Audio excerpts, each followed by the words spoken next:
welcome. I guess it's evening where you are, it's morning where we are. And as Jen said, my son is going to be arriving home off the bus in about 30 minutes. I've warned him that I'm in the middle of a presentation. Let's see if he remembers that. So that'll be a fun little interruption.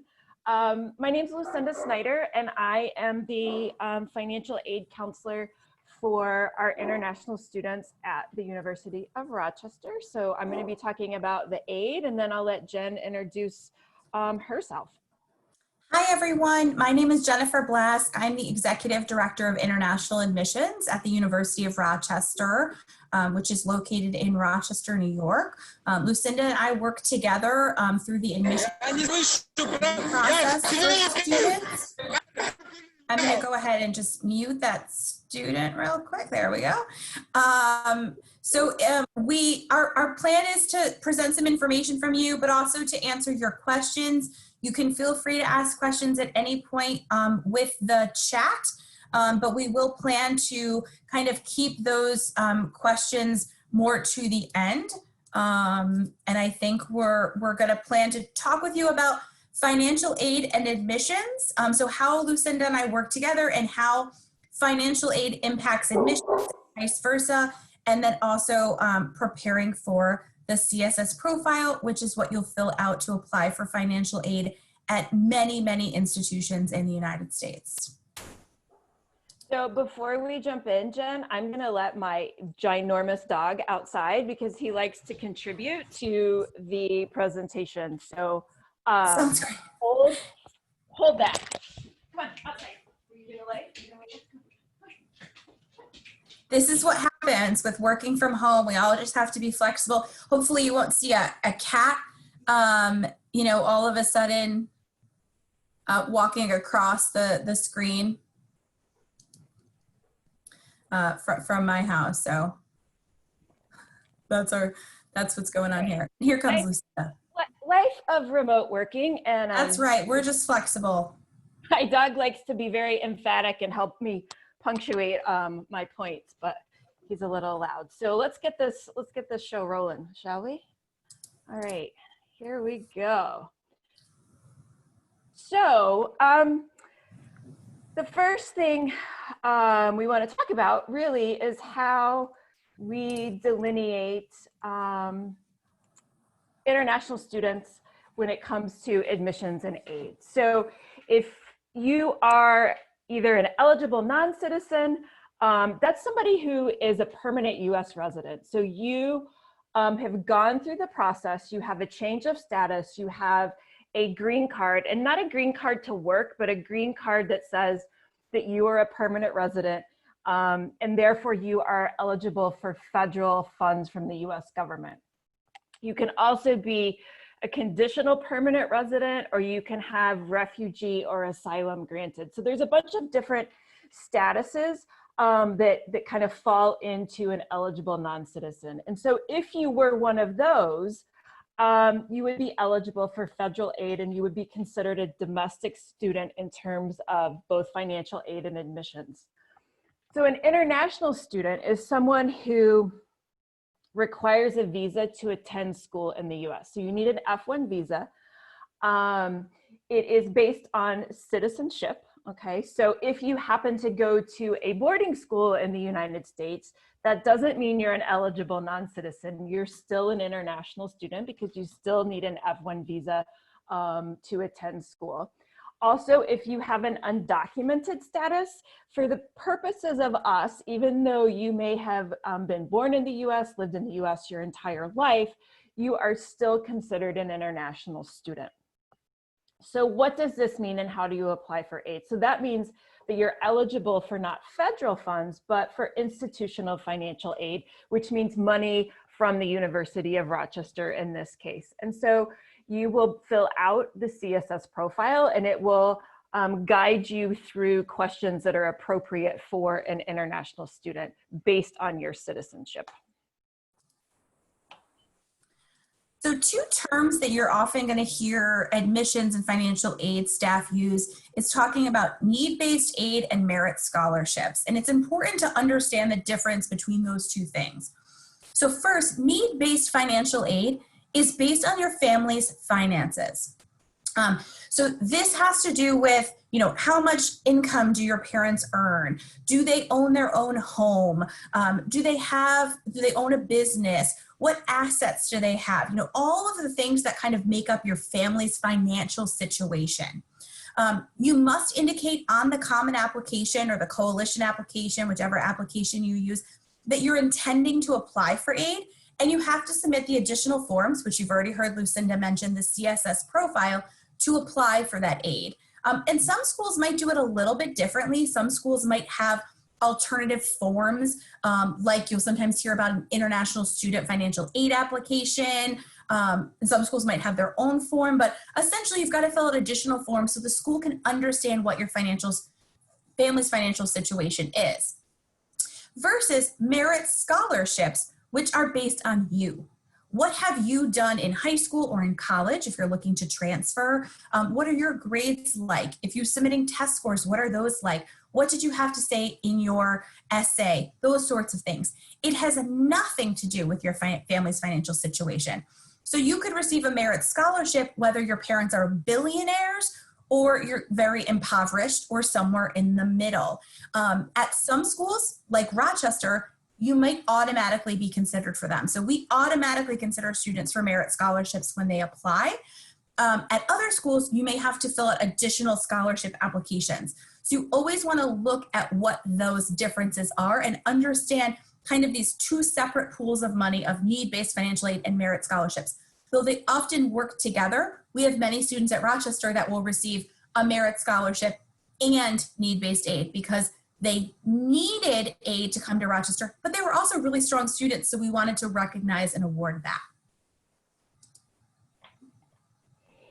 All right, so as Jen said, applying for aid is part of your admissions application, and that's because at the University of Rochester, we are what we call need aware in terms of international students. So that means we have a budget.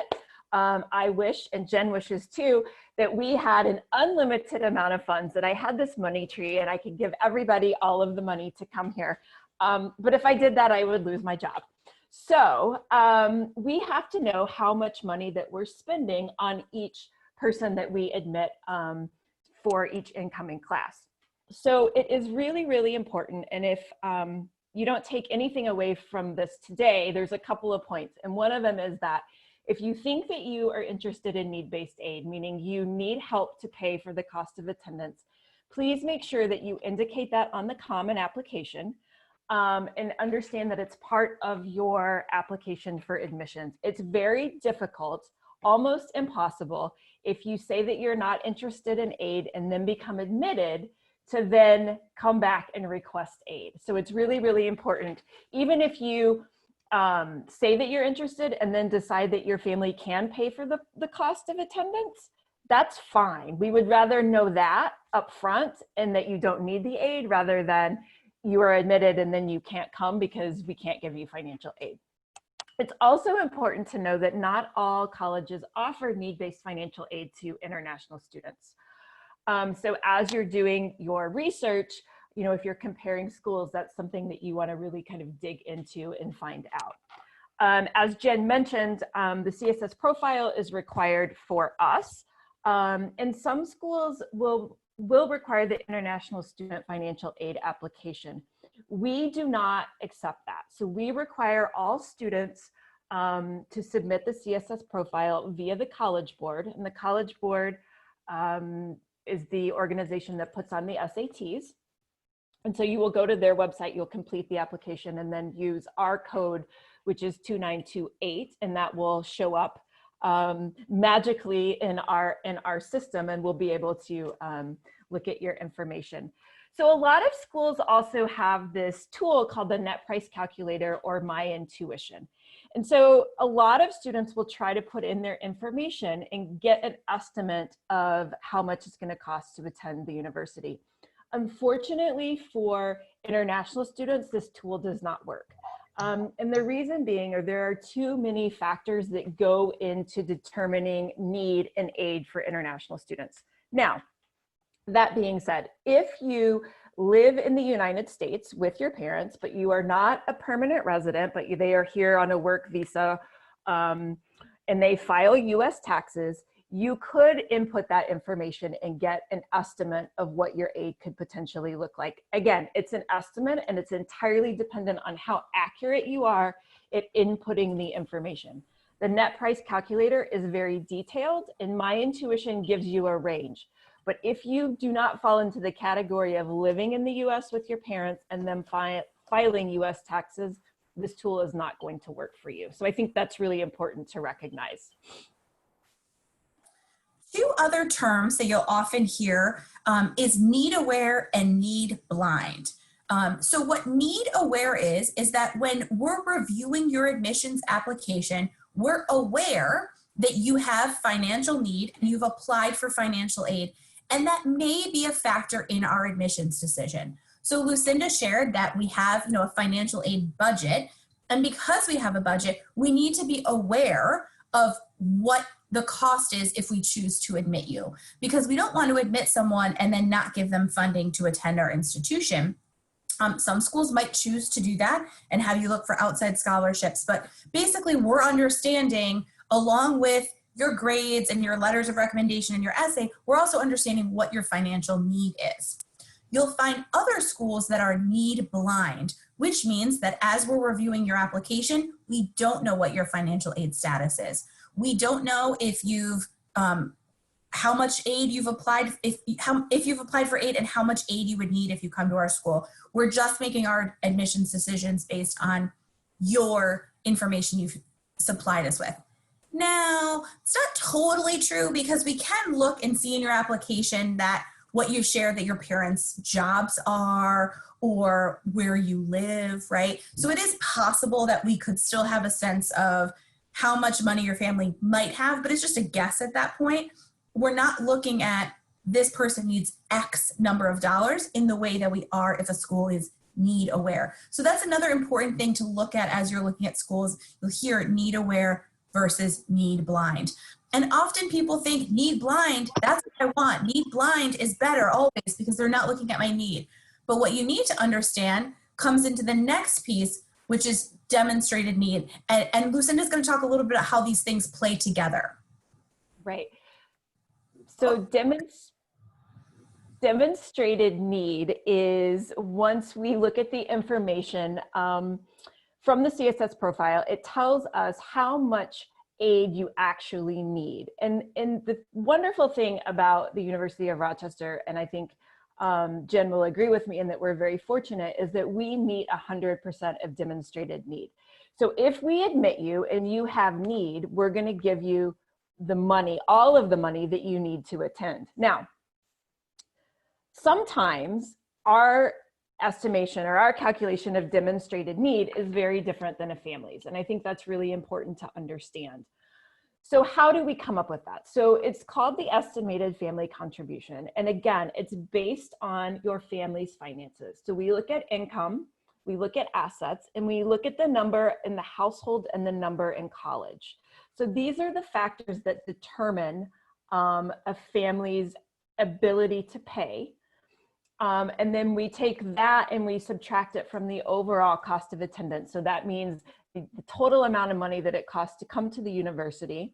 And we subtract out that estimated family contribution. And what's left over is your need. And we're going to fill that with grants and scholarships and a university loan that we offer for international students. So very few students are need blind and meet need. Because again, we have a budget, and so we have to know how much we're going to spend on each student that's coming in. So if we were need blind, we would have an unlimited amount of money and it didn't matter how much we spent. So if a school is need blind, oftentimes they are not meeting your need and you're going to have to find other sources of funding. So it's important to understand how your demonstrated need might have an impact on admissions. As you've heard, at Rochester and at frankly every school, institutional aid is limited, right? Some schools will have a smaller or a larger budget than everywhere, but everyone has a budget, just like we all have budgets as people. And so as a result, gaining admission may be competitive, particularly if you need more aid. I often talk about, right, if you just use round numbers, if we have $1 million to give out, right, and you need $80,000 to attend, and 4 other students each need $20,000 to attend, I can admit 4 of them or 1 of you. So in order for me to admit the 1 of you who needs $80,000, boy, you've got to be awesome, right? Because I'm making a really big investment in you.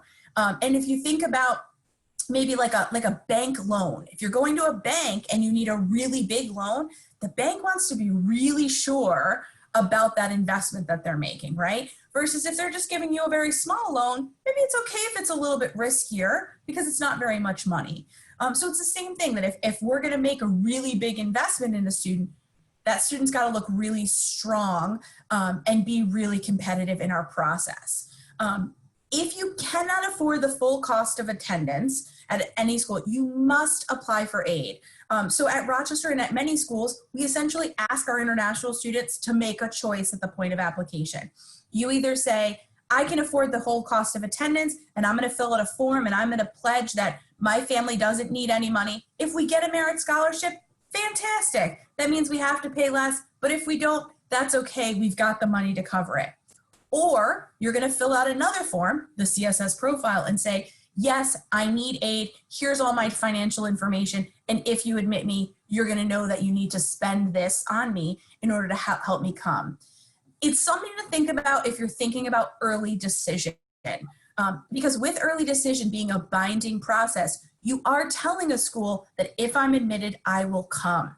And so sometimes that's not a great option for a student who is concerned about money, that wants to kind of see what different schools are going to offer in packages, which you can do through regular decision. You can get those packages from each school you're admitted to and then kind of make your decision. But on the other hand, applying early decision can be really helpful at schools. So sometimes students feel kind of stuck between this, I'm really worried about money, but I also really want to get in. What should I do? And this is where you really want to talk to each individual school and understand what is their recommendation for students that are in this situation. At a place like Rochester, you know, I think each individual circumstance is different. For students, it can be tough to apply early decision if you need some funding, if we don't think you need that same funding. So this is what Lucinda was talking a little bit about with demonstrated need. You might say, I think I need $40,000. We might look at all your financial information and say, we think you only need $30,000, right? And so you want to really think about, what's kind of the best move for you here and talk with an individual school. That's a conversation I'm happy to have, with any student about what might be the best choice for them. And then ultimately, you need to decide what's the best choice for you. So we've talked a lot about what the CSS profile is, and now we're going to dig in a little bit deeper into what exactly is this form and what goes into filling it out. All right, so the CSS profile actually is available today. So October 1st is this magical date in financial aid, and where all the applications for the next academic year become available to students to start that process. So it is much like the Common App in that it's the financial aid application that's used to help colleges and universities determine a family's need. And I think it's really important as you're looking at colleges to know that not every institution is going to require the CSS profile. So you don't want to, much like the SAT score, right? You don't want to send it to every single college that you're applying to. You want to make sure that a school actually needs it. And typically it is a private institution who has institutional funds to give to students that are going to require the CSS profile. And it's really a deep dive into a family's financial situation. It is also a way to look and evaluate a family on an even playing field, right? So my job is really to advocate for students and families and help them make the University of Rochester affordable. That's my primary job. My second job, though, is to be a good steward of the institution's money. And this is a way in which we do that, because it evaluates every single student, whether you're domestic or international, in the same manner. So even though we're not comparing apples to apples, so to speak, we are, because we're looking at the same types of information. All right, so what's really important for you, this is another one of those takeaways that if you don't take away anything else, I want you to remember this, right?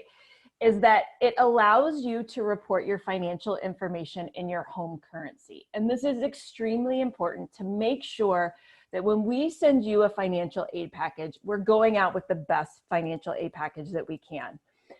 So the CSS profile is smart, and so you're going to say what country you're from, what currency your parents earn in, and you're going to report it in that currency. Don't do the calculation for us and convert it to US dollars. And the reason for this is that we use one currency rate per academic year per country. And it's established by College Board, and they do the research so that there is an average exchange rate for each year. So we're looking at 2019 income for the 21-22 academic year. So they're going to find the sort of median exchange rate for that currency for 2019, and that's what we're going to use. And we're going to use that across the board for all students from that country. And similarly, any other school that's using the CSS profile is going to use that same currency rate. So again, there's some equity across the board. It also adapts questions to be more appropriate to non-US students. So it's got skip logic in it, and it's going to, some of the things that we use in the US, we know that you don't always use in other countries. And so it's going to adapt the questions to account for that. All right, so there is a cost to the CSS profile. So this is why I said you don't want to blindly fill it out and send it to every college that you think that you're going to apply to. The cost is $25 for the application for the first, and then it's an additional $16 per college selected. So payment is in US dollars, and it has to be done with a credit card. There is a section on the profile website about fee waivers. But automatic fee waivers are not available for international students. But don't panic. We do give out fee waivers for individual students. And so what happens is we as a university have to buy those fee waivers. You will need to contact either Jen or myself to request a fee waiver, and then we will get that to you. Now, you have to actually complete and submit your common application before we're going to give out those fee waivers. Why is that? Well, we don't want to spend money on you if you're not going to actually submit an application, because it does cost money. And for example, we gave out 600 fee waivers last year. So you guys can do the math to figure out how much we spent. We believe in making the U of R affordable and accessible to families of all sort of financial means, but we do want to make sure that you're invested in us and applying to us. So once you've submitted that common app, email myself or Jen or the general email for admissions, and they will get it to me, and then I will get you a fee waiver code.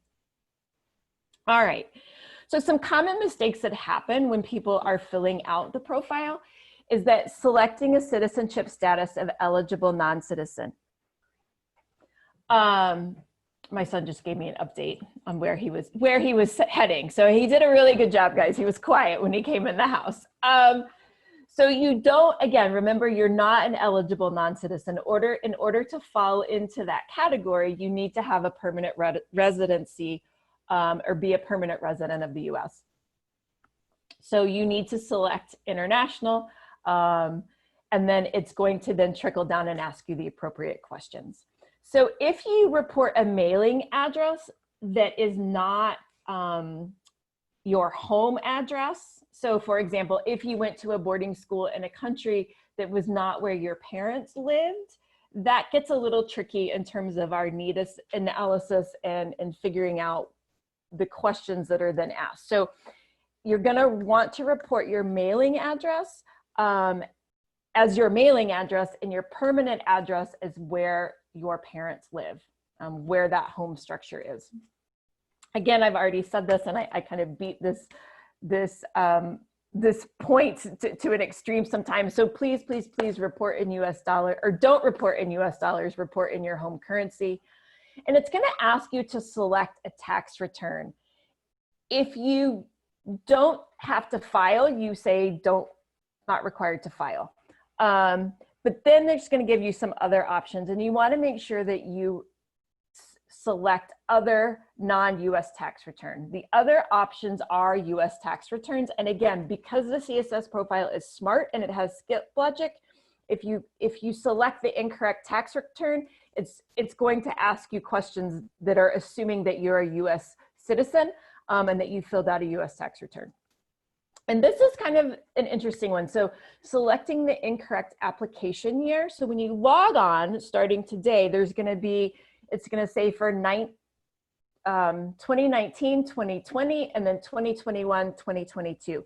You want to make sure that you select 21, 22. Even though we're still in the 1920 or the 2021 academic year, right? You want to make sure that you select that correct application year, because it's asking 2 years prior information. So if you select the wrong year, it's going to select the wrong taxes, and we're not going to find it. All right. Divorced and separated families. So what if you say, you're like, okay, great, all of that makes sense, but my parents don't live together. My parents are separated, or they're divorced. Colleges require the CSS profile from both biological parents. So we are going to request, even if you live with mom, we're going to request that dad complete what is called a non-custodial parent profile. They will need to set up an account with the College Board and then complete the CSS profile. And the reason that we do this, again, is to be fair and equitable. We want to see an entire family's financial picture so that we can appropriately and equitably determine aid. Now, you may not know that non-custodial parent. You may not have contact. There may be another reason why you are unable to get that information. And at that point, you really want to reach out directly to me, and I will walk you through the process of waiving the non-custodial parent profile. There is a form, there is some information that we're going to require, documentation, a letter from a third-party non-biased person. But if there is a reason why that can't happen, other than my parent just doesn't want to contribute, or that was the agreement, we usually can work through that process, and that's going to be an individual thing. And you will have to reach out to me to get that form.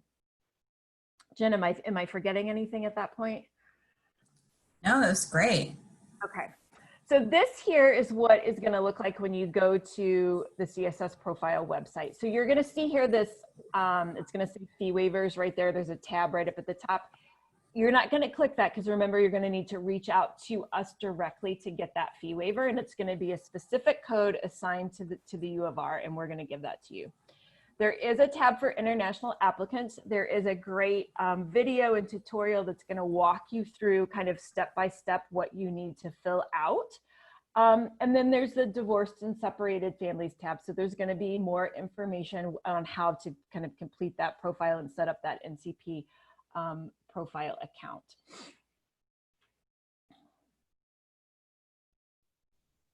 All right. I feel like we've thrown a lot of information at you. I feel like I'm forgetting a couple of things, but let's kind of peek at the chat and open it up for questions, and maybe that'll trigger some of my thoughts. I'm on my, I don't know, third presentation on aid this week, so I feel like I can't remember if I've said the right things or the things that did I say that yesterday, today? Yeah. Which one was it? So please talk more. Can you talk more about the documents that students will need to upload to iDoc? You know, like statement of earnings. How does it look? Because like in our countries, it might be something different. and Right. the difference between bank statement and bank letter, this kind of stuff.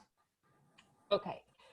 So we do not require any documents, okay? So the only thing that we are requiring of students is the CSS profile. IDOC is primarily for US citizens because we require a tax return, okay? So the only time you're gonna need to submit further documentation, either a bank statement or a wage statement or an earnings certificate or a tax return, is if I start to analyze the file and something doesn't make sense to me. Okay, so I review every single financial aid application for international students. And the reason that we don't require all of those documents is because there is one of me, and we have a lot of international students from a lot of different countries, and I don't have the knowledge to be able to analyze all of those tax statements, or do I have the time to do that, right? So really it is, we're trusting that you're gonna take that information, transcribe it into the CSS profile. If something looks off to me, or I need more clarification, or there's one too many zeros, then yes, I'm gonna reach out to you directly and say, I need you to send me a 2019 tax return or a wage statement or a certificate of earnings. So you do not need to worry about submitting documents to IDOC.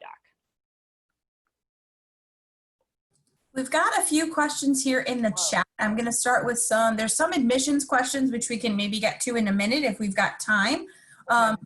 Concerning financial aid, so here's a common question that we get. It's about what is the average financial aid for international students? And I don't know if Lucinda has an exact answer, but I think that any answer is not helpful to you, right? Correct. So even if I give you a magical number that is actually, when we put everybody together, this is the average package, it's really not helpful for you to know that because it's so individualized to each student. We have many, many students on our campus that receive no financial aid at all. They didn't apply for financial aid when they applied to the university, or they didn't qualify for financial aid because their family did not need it in order for them to attend the university. We then have other students at the other end of the spectrum that have a full package. We've had that question. Do you provide full packages? We do, but those are for students that are from extremely impoverished backgrounds that need a full package to attend the university. And we're so spectacular that we want to make that large investment in them. The vast majority of our students are somewhere in between. Their families can provide some funding, but not the full funding. And so it doesn't really help us if I tell you the average package is X dollars, because you might not get anywhere close to that, or you might get more than that. It's really all about what you as an individual student need. And you have to remember that that need may impact your admissions decision. The more the more money you need, I'll be very honest, as the person who oversees the admissions process, the more challenging it is for us to admit you because we have a budget. So you want to bear that in mind. Lucinda, is that good? Anything you want to add there? Yeah, I mean, I just want to, I want to reiterate that, that, you know, we have a large number of international students on our campus.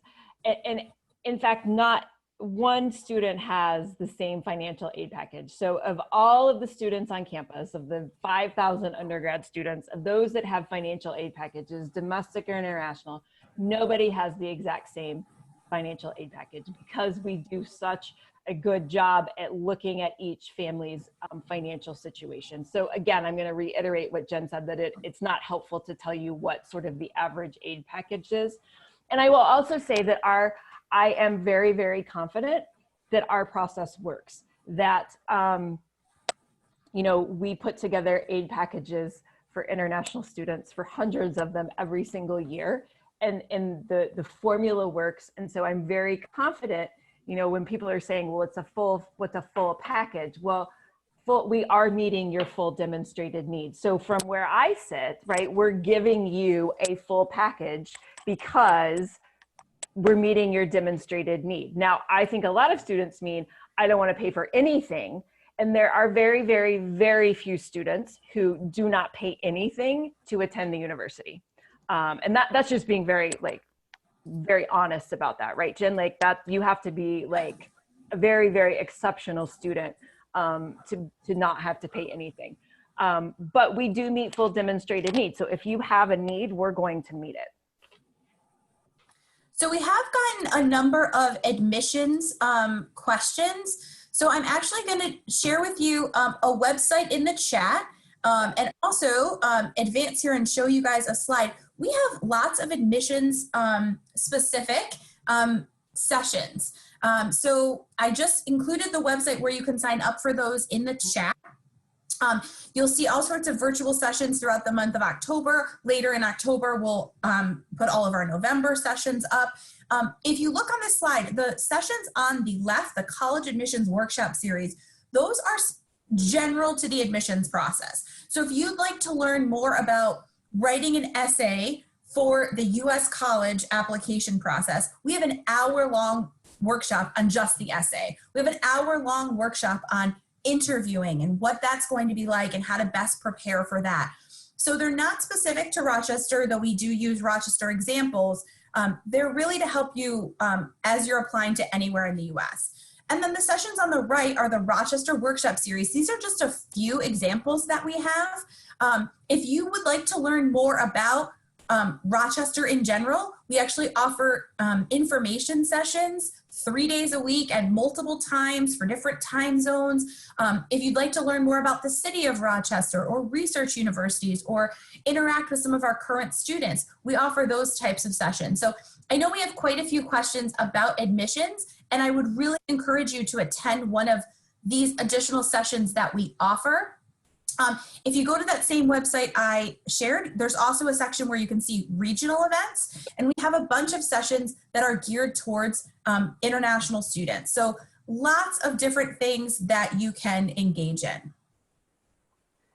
Jen, there's a question about early decision and financial aid. So I think that's an important piece for us to talk about, right? So please.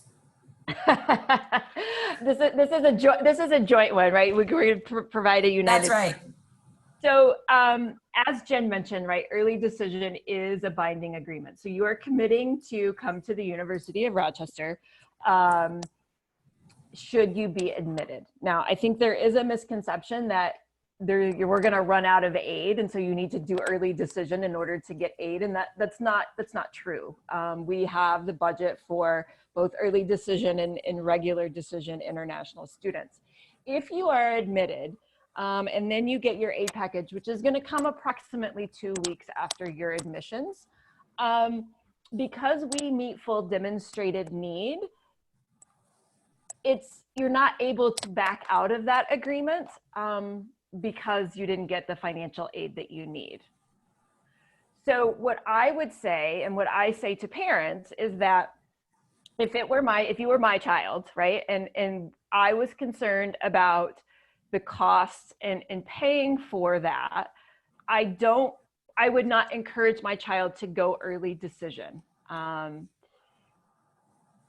because it is a binding contract and we do meet full demonstrated need. And I see this question pop up and say, well, what if your financial aid doesn't meet what my family says my need is? Well, again, this goes back to that information that's provided. Now, sometimes the information that's provided is incorrect and we can do a correction. But assuming that all the information that's provided is correct, we are meeting your demonstrated need. Remember, demonstrated need is determined by income, assets, and number in household, not what a family thinks they can pay or want to pay. So those are two very different things that sometimes can be confusing. Jen, what am I missing? No, that was fantastic. Yeah. You know, and we're continuing to get questions about, you know, how many students get financial aid. And to be honest with you, I can't give you an answer to that because it really varies year to year based on our budget, which does vary year to year based on, you know, just like a family's budget, is going to vary year to year based on, you know, perhaps mom or dad lost a job for part of the year and so they have less money, or maybe you now have grandma living with you, so you need to spend more there. So our budget also changes. And so our budget will change, will impact it. Also, the students, individual students that we admit change it. Again, that example I gave before, with a student who needs $80,000, I could admit one, or I could admit 4 of those students that needed $20,000, or I could admit 2 students that needed $4,000, or I could admit, right? Like you can keep, and so we really don't know. I don't have like this year we're going to admit this many students who need aid. I have absolutely no idea how many students we will admit that need aid, because it depends on who those students are. And so it's a very fluid process. And so we just don't know. And I know that's hard and that's frustrating. But I think that the piece to remember is that generally speaking, at most schools, the more aid you need, the stronger of an applicant you need to be. And I think sometimes students think, I just want all the money. I don't maybe need all the money, but I just want all the money, right? Like that's human nature, right? Like I just want all the money. But please know that wanting all the money could make it not possible for you to be admitted at a school. Whereas maybe if you really can afford to pay some of the money, your chances for admission might increase. So it's just something to really keep in mind. I think too, Jen, I want to just kind of piggyback off of that on the sort of back to this demonstrated need. And it's a good thing for people to keep in mind about financial aid is that we deal in black and white. We don't like what ifs and sort of gray areas. So the information that we need and that we use to determine need is very black and white, which is why we look at 2 years prior income, because we know what you made and we can verify that. And so there's just not a lot of gray area in terms of aid, because it is very concrete. It's not subjective at all.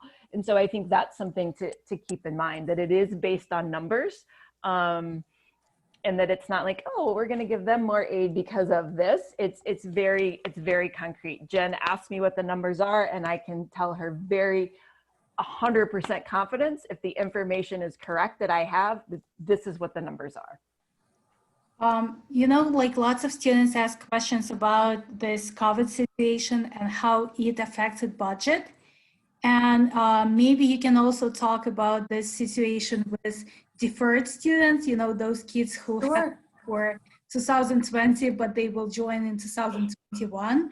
Will that affect number of students who will be admitted? Yeah, so maybe I can speak first about the admissions piece and about our general budget, and Lucinda can talk a little bit about how that might influence financial aid.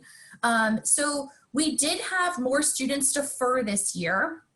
To be honest, the number of students at this point that we have that deferred to fall is not much higher than we would see in a typical year. We always have some students who defer because of mandatory military service in their home country, or because they're taking a year to participate in a gap year program or things like that. We actually deferred most of our students who requested a deferral to start in our spring term, which starts on February 1st. Now, some of them will be able to join us then, some of them will not. And to be honest, at this point, we just don't know those numbers yet. Because, for example, our new Chinese students are still not able to get visas. Now, that could open tomorrow and they would be able to get visas in time to be here. It's just a little bit too far out at this point because it is still a number of months until February 1st. So at this point, I'll be honest that I really don't think it's going to impact numbers in terms of numbers of seats that we have available in the class, entering class, or if it does, in a very, very small way. I think the other thing to keep in mind is we don't know what admissions is going to look like this year, right?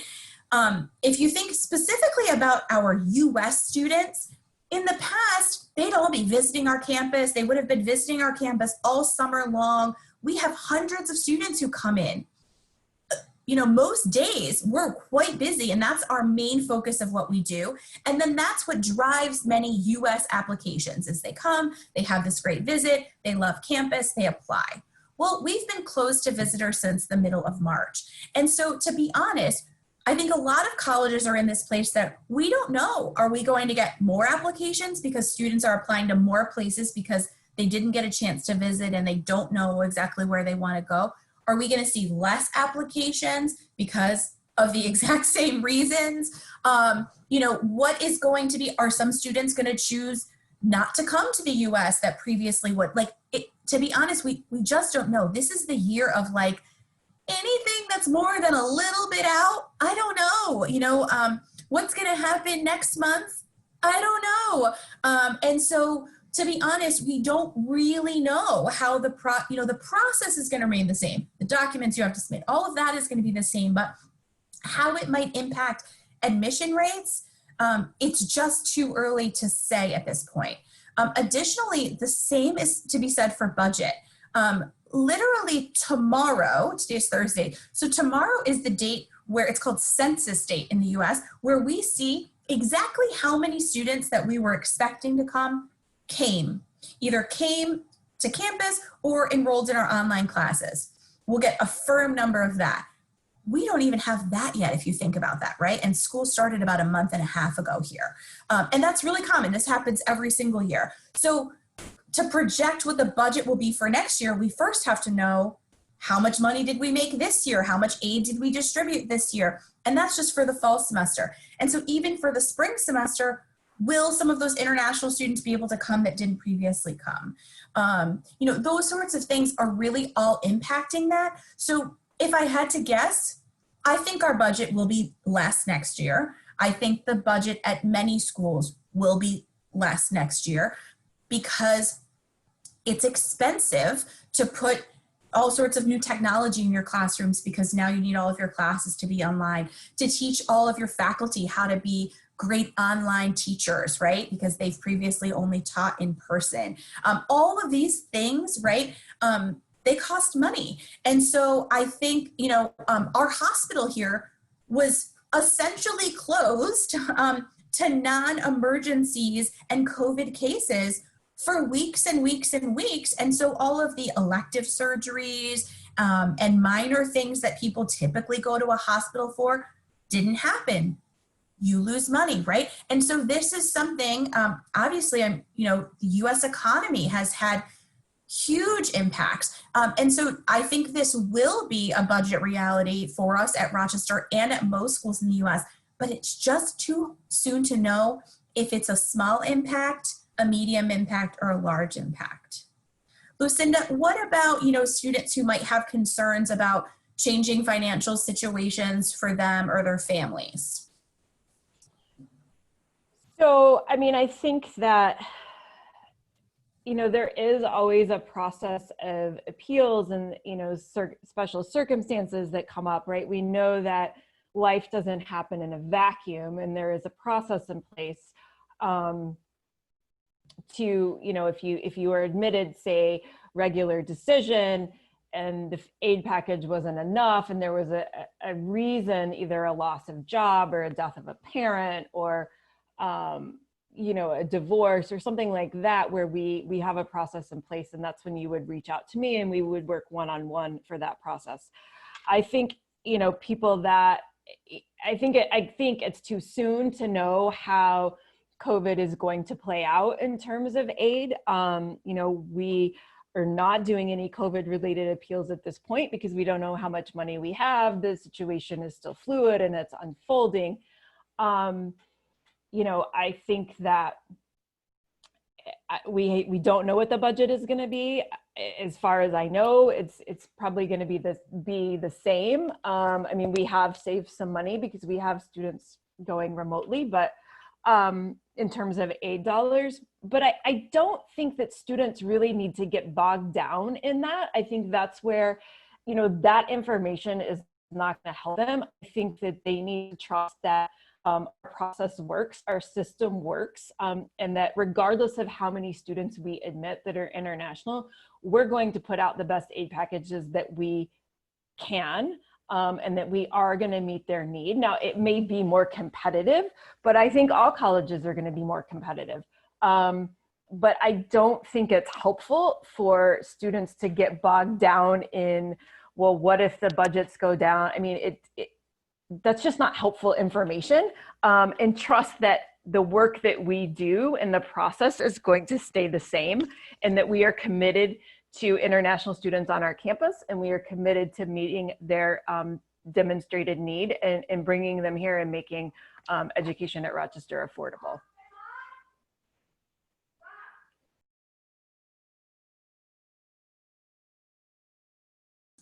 We're coming up on the end of our hour.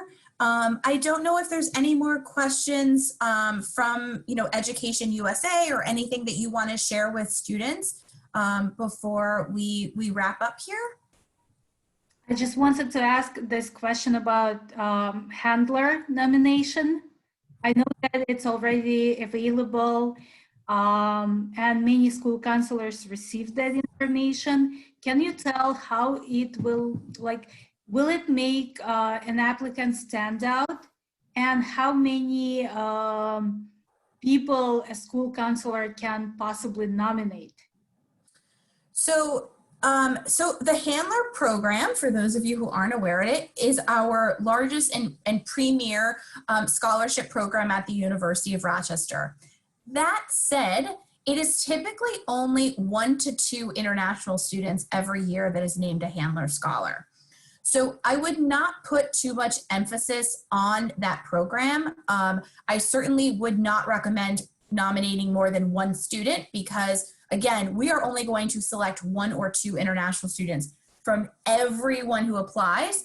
And also we can self-nominate. So if I see a student while I'm reading their application that I think might be a great fit for that program, I can nominate them as well.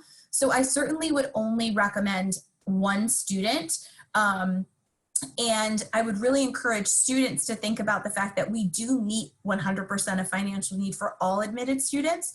So while that program is fantastic and meets students' need as well, and also gives them some additional funding for research and things like that, there are other students who come to the university and actually have a very similar package that they might have through the Handler program and are also able to get a research grant or things like that to support them in additional ways. So I would really, if you just have 1 absolute superstar student, that'd be great to nominate, but to keep in mind that it is highly selective program, and to keep that in mind as you're making those nominations.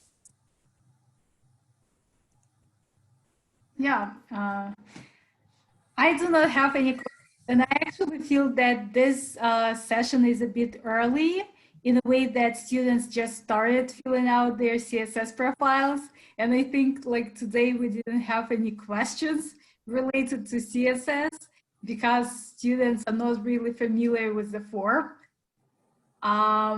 But it was great, at least you answered all my questions, and you really highlighted those mistakes that international students usually do, US dollars and so on. Thank you a lot. This recording will be available. Fantastic. Thank you to all of you. We had a great crowd. You guys asked so many fantastic questions. I'd encourage you certainly to reach out to us if you have additional questions, to attend, one of the workshops, if those can be helpful as you're working through your college selection and application process. And I want to thank Lucinda for putting together this fantastic presentation. Yeah, thanks for having us. And again, feel free to reach out, if there's something that gets you stuck on the CSS profile. You can shoot me an email and I will kind of help you navigate that as well. And thanks for having us, and have a great day or night, I guess. Have a great night. That's right. We'll have a great day. You have a great night. Have a good day. Bye-bye. Bye-bye. Bye.